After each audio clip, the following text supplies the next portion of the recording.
Hey everyone, in this video I want to go over the lessons I learned when I made each of these montages. So if you've already seen my video where I go through the history of my Halo montages, this one's going to be similar. I'm going to talk about a lesson or two I learned when I look back on this project, and these are lessons that have helped me improve to this day. So my latest one has been Outbreak 2, which is Murphinator's Halo 5 montage released in 2019. And when I look back on this one, the big thing I think about is I lost motivation while working on this project. I had a lot of things going on, and Halo 5 was never a big thing for me.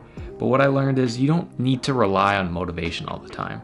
Of course, if you're bummed out, you shouldn't be working on something. You don't need to be 100% motivated to make something good or even to get into the zone. So sometimes I would just sit down, say put an hour of work in, and by the time I've put that hour of work in, I'm kind of in the flow of editing and I'm kind of digging it again and I'm back into getting my work done. The lesson learned was don't sit around and wait for motivation. It's kind of like working out and going to the gym. Of course, again, if it isn't something you like, don't force yourself to do something you don't like, but I do like Halo montages. This one just was a rough area for motivation, and that's what I learned. Alright, next was in 2017 I released Snipe Down's Halo 5 montage. This again is my most viewed montage, around 200,000 views, which again is nuts.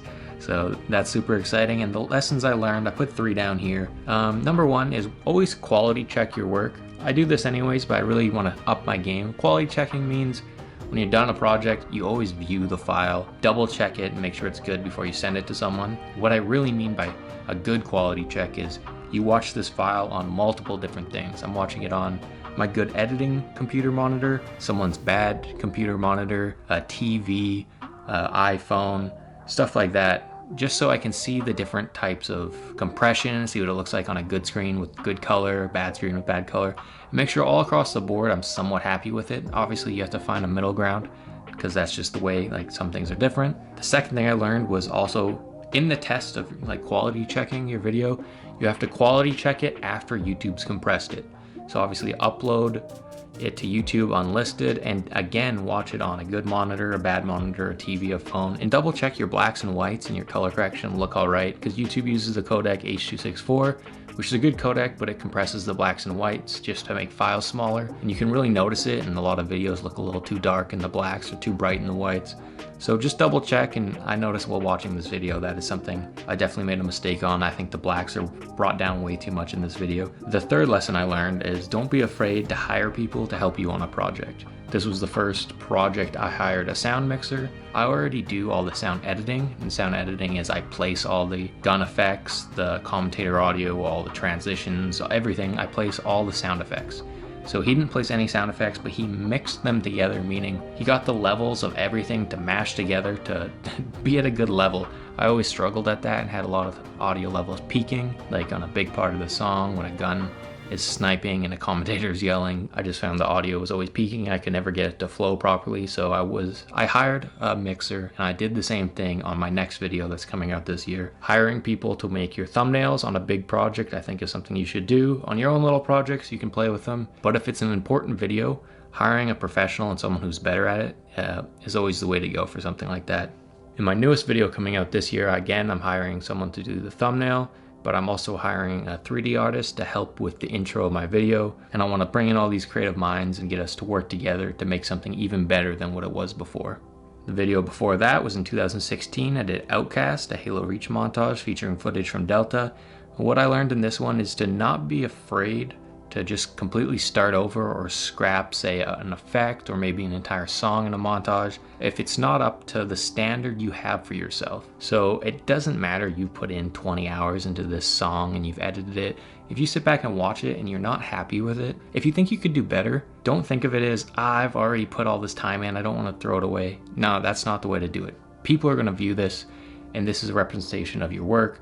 You have to make it the best it can be, and sometimes that involves completely throwing away your previous work, starting again. It's a long journey, and it can take long hours, but that's how you get better products.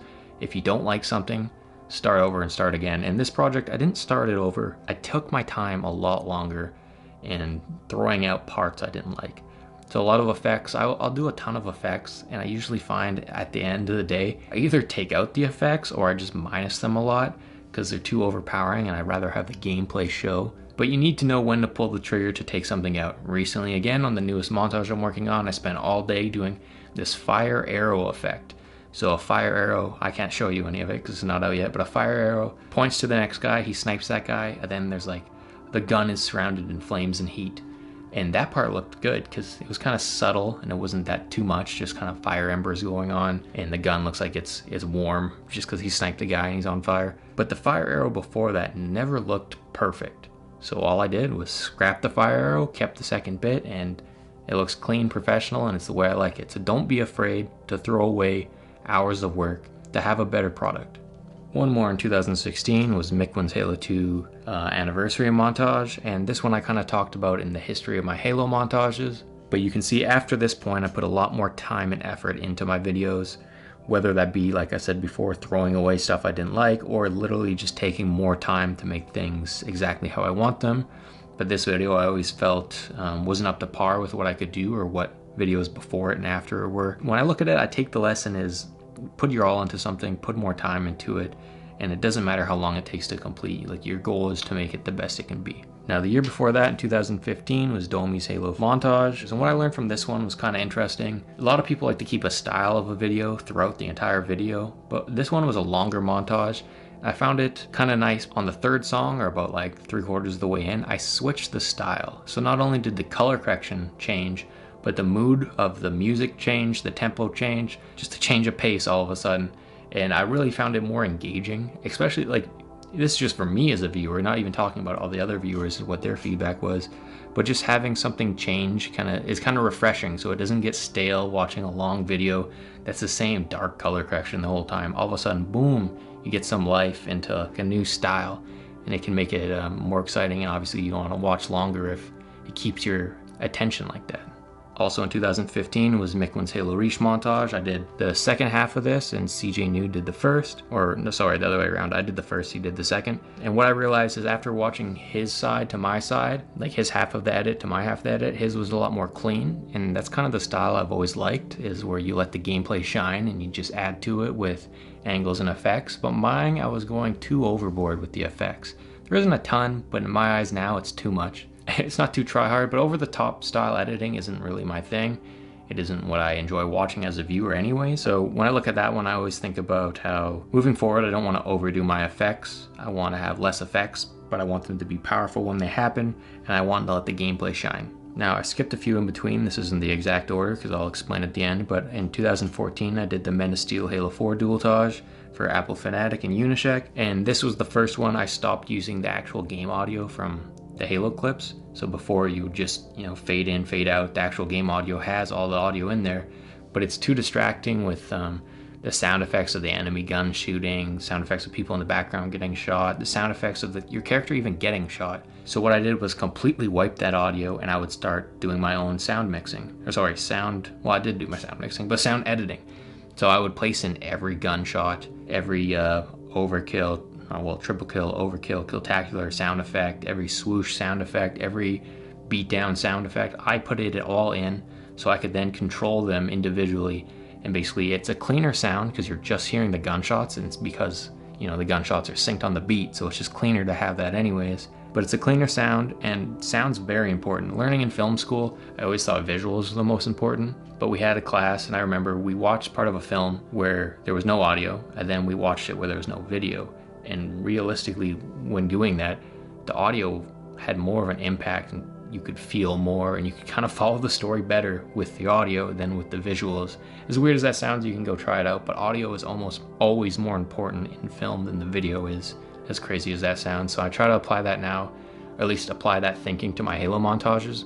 That's why I do all my own sound editing, and I'll hire sound mixers to, step it up from there. Now, the last year, I actually combined all of these older montages together in these final few points because it applies to all of them. These are older projects, and looking back on your older projects, you're going to find tons of things wrong. You're going to laugh at yourself for things you used to do.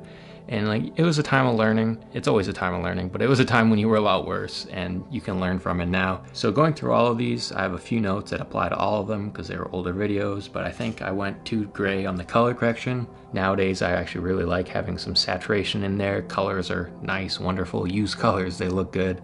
So lesson 1 is color correction. Have it more vibrant. Obviously not too much, but make it look nice. Number 2 is stop cutting away from the gameplay too much. I think a lot of editors, when they start out, they just want to add cuts and angles everywhere, and a lot of the times it pulls away from the gameplay almost all of the time. You have to really pick and choose when to put it in, when with the music, and especially when with the clip. If a guy's about to snipe someone, don't cut to him about to snipe someone.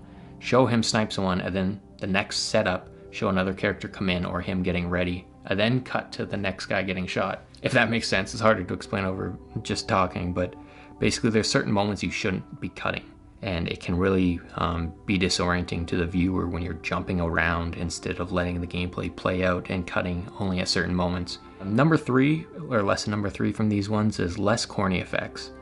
This kind of goes into where I talked about I just throw away stuff I don't like now. If something's not as professional or as clean as I would like it, I just scrap it, screw it. I'd rather have no effect there than have an effect that's too overpowering or looks unprofessional. And a lot of these have little corny effects.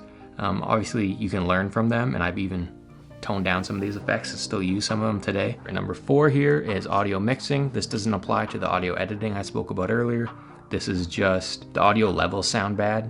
And like I said, audio is very important when watching anything. I find it hard to watch these videos because the audio is so overpowering and kind of annoying at parts that it ruins the experience for me rewatching. And the last lesson I learned is you never know who's gonna see these videos. They're usually gonna get more views than you expected. This is your one chance to make a good impression on those viewers, and it just really matters making a good first impression. So always try to put your all into something, because you never know who's gonna see it and where down the line in your life it may impact you by getting work or getting collabs with other people and just getting your name out there. So it was really surprising. The first few videos, obviously, I just did for fun. I mean, I always do them for fun, but it was kind of like just like a fun little thing on the side, and it just got noticed out of nowhere by some people in the Halo community, and it just spiraled up each video I put out, even though I look back and they're very bad now. But at the time, each one I put out got more traction, more views, and all of a sudden I had connections with people in the Halo community I wish I had at the beginning. So I look back and I think, man, if I put a little more into that, who knows what it could have led to, what it could have been. I mean, I'm happy where I am now, but it's just something for you and you guys to think about, that you just never know. So always put your all into something, and it's cool to see how far you can go. So that was a lot of rambling. I kind of had a rough script for some of that, like some keynotes, and I am a terrible speaker, so I rambled off, but hopefully you guys liked that video. There's always something you can learn from looking back on your old work or looking on other people's work, and maybe you guys have some similar things you think about when you look at your old videos. Let me know, but have a good one, guys.